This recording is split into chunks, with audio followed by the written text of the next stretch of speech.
Good day everybody. Dito na naman kami ni YP sa isang ride. Actually, ang direction namin this time is we're heading Marilaki Highway again.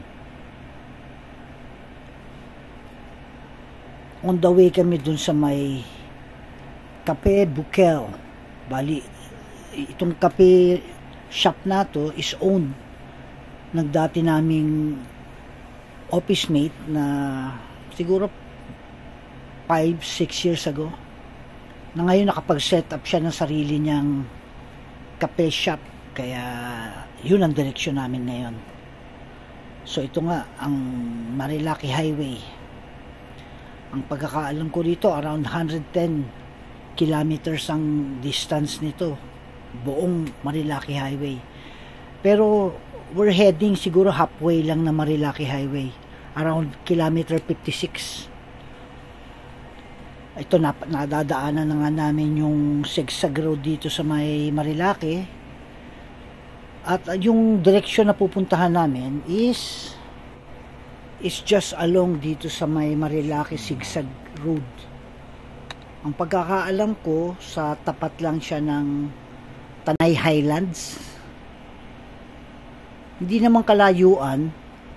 Actually, hindi ka nga aabot sa Sampaloc, kung saan located yung road going to Regina Rica. Siguro mga around 10 kilometers to 15 kilometers away bago ka makarating ng Regina Rica. Pero this road alone, talagang masasabi mong talagang hataw road kung gusto mong humataw. Kaya lang nga, maraming incidents ng mga aksidente rito, kaya I doubt it kung maglalakas ka ng loob na makipaghatawan pa rito.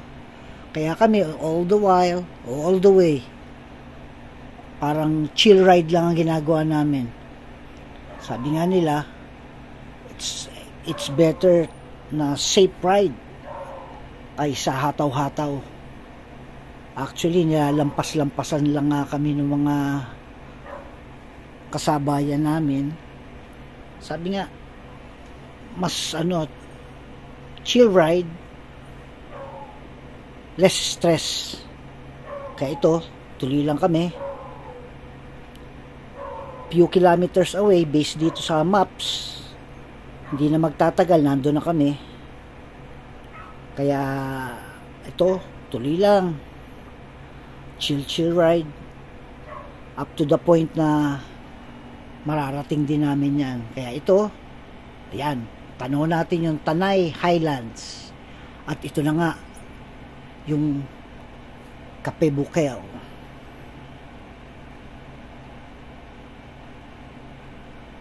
Parking lang.